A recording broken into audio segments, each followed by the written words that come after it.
Magandang umaga mula sa Pag-asa Weather Forecasting Center. Ito ng ating update sa magiging tayo ng panahon sa susunod na 24 oras. Sa kasalukuyan, may minomonitor tayong low pressure area sa loob ng ating Philippine Area of Responsibility. Huli itong namataan kaninang alas 3 ng umaga sa layong 210 km silangan ng General Santos City. At nakapaloob ito sa ating Intertropical Convergence Zone. So itong ITCZ yung salubungan ng hangin mula sa Northern at Southern Hemisphere. Dahil sa pinagsamang epekto nitong low pressure area at ITCZ, makakaranas tayo ngayong araw ng mga kaulapan at mataas na tsansa ng mga malalakas sa pag-ulan sa malaking bahagi ng Mindanao, Visayas, Palawan, pati na rin itong southern portion ng Bicol region. Nananatiling maliit yung tsansa ng nasabing low pressure area na maging bagyo within the next 24 hours. Pero patuloy nga yung ating monitoring sa weather disturbance na ito dahil magdudulot ito ng significant na mga pag-ulan sa malaking bahagi ng Mindanao and Visayas in the coming days. Dito naman sa area ng Luzon, dalawang weather system yung umiiral. Una, itong shear line ay yung salubungan ng mainit at malamig na hangin, magdudulot ng mga kaulapan at mga pag-ulan sa extreme northern Luzon. Samantala, silangang bahagi ng central and southern Luzon, makakaranas rin ng mga pag-ulan. Dulot naman ng easterlies o yung mainit na hangin galing sa Karagatang Pasipiko. So generally fair weather conditions ang ating inaasahan for Metro Manila and the rest of Luzon, maliban na lamang sa mga isolated rain showers or localized thunderstorms. Kaninang 5 a.m. nag-issue po tayo ng weather advisory.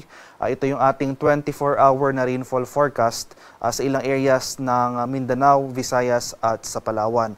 So for today or for the next 24 hours, asahan natin itong mga pag-ulan na dulot ng low pressure area. Malalakas sa pag-ulan, posibleng umabot ng 50 to 100 millimeters dito sa mga probinsya ng Southern Leyte, Dinagat Islands, Surigao del Norte, Surigao del Sur, Agusan del Norte, Camiguin at Misamis Oriental. At dahil nga inaasahan nating paggalaw o movement ng low pressure area na ito ay generally westward or west-northwestward. So inaasahan natin yung posibleng paggalaw nito dito sa northern portion ng Mindanao sa mga susunod na oras.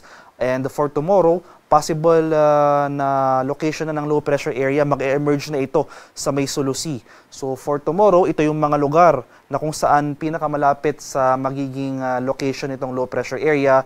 At ito rin yung mga lugar na makakaranas ng mga malalakas sa pag-ulan na dulot ng sama ng panahon na ito. So for tomorrow, magpapatuloy itong 50 to 100 millimeters sa pag-ulan. Possible moderate to heavy rains over Palawan, Antique, Negros Occidental, Negros Oriental, Siquijor, Misamis Occidental at sa Zamboanga del Norte.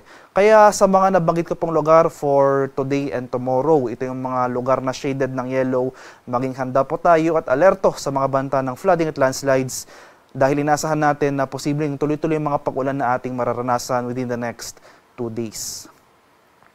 So ito yung magiging lagay na ating panahon ngayong araw dito sa Luzon. So dahil sa epekto ng shear line o yung convergence ng warm and cold air mass, sasahan natin yung mga kaulapan at mga pag-ulan sa may Batanes and Babuyan Islands.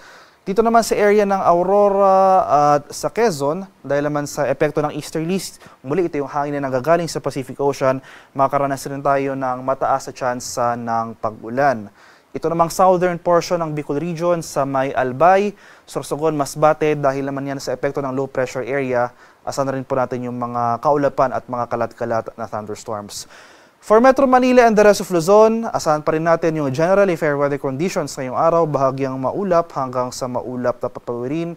Pero magdala pa rin tayo ng pananggalang sa ulan dahil posible pa rin yung mga isolated rain showers or thunderstorms throughout the day na kung saan mas mataas ngayon chance ng mga pag-ulan sa bandang hapon o sa gabi.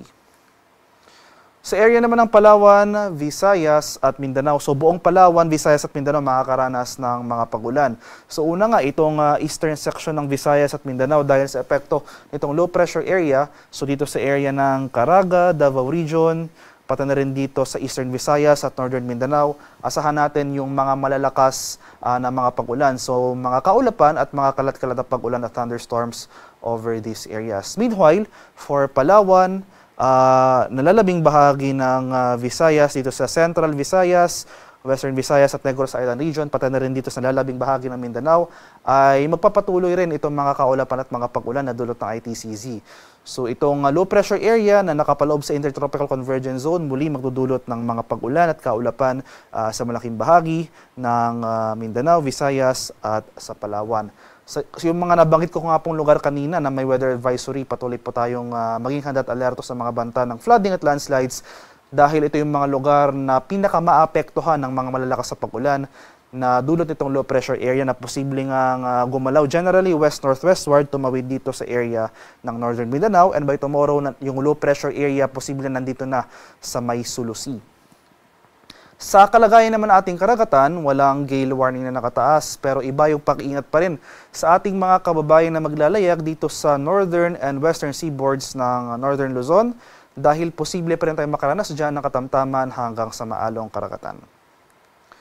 At ito naman yung ating magiging weather outlook sa mga susunod na araw. So for tomorrow, araw ng Lunes, magpapatuloy nga yung mga pag-ulan sa ilang areas ng Mindanao at Visayas, pati na rin sa ilang areas ng Southern Luzon.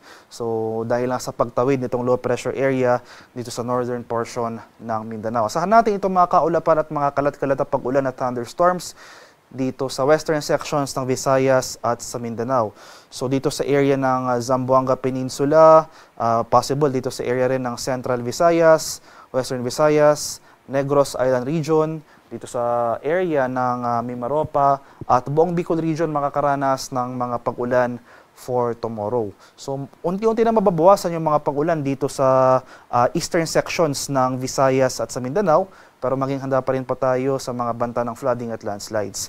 Pagsapit naman ng araw ng Martes, magpapatuloy yung mga kaulapan at mga kalat-kalat na thunderstorm sa dulot nitong low pressure area or at the very least yung trough o extension ng low pressure area dito sa bahagi ng Central Luzon and Southern Luzon including Metro Manila. So sa mga rehiyon po yan ng Central Luzon, Metro Manila, Calabarzon, buong Mimaropa at buong Bicol Region. So by Tuesday, possible yung low pressure area nandito na sa may West Philippine Sea sa kanluran ng Palawan. So ito yung time period na kung saan hindi natin inaalis yung posibilidad ng development into a tropical cyclone. So at which that time ay patuloy na itong palayo sa ating bansa. Pero ayun nga, yung trough o extension ng low pressure area na ito posibleng magdulot ng mga pag-ulan at kaulapan sa malaking bahagi ng Central and Southern Luzon including Metro Manila. For Wednesday to Thursday, mababawasan na yung mga pag-ulan na dulot ng LPA at ITCZ. So generally improving weather conditions over most of Southern Luzon, Visayas at sa Mindanao. Pero dahil naman sa epekto ng shearline, ay makakaranas tayo ng maulap na kalangitan at mga kalat-kalat na pag-ulan, pagkulog at pagkidlat sa may Batanes at sa Cagayan. Ito namang eastern section ng Luzon for the next 4 days ay generally fair weather ang mararanasan, pero since yung weather system na makakaapekto sa silangang bahagi ng Luzon ay yung easterlies o yung hangin na nanggagaling sa Karagatang Pasipiko, asahan natin yung increased occurrence ng ating thunderstorms, especially sa hapon o sa gabi. So ang haring araw sa Kamaynilaan ay sisikat mamayang 5:50 ng umaga at lulubog naman mamaya sa ganap na 5:30 ng hapon.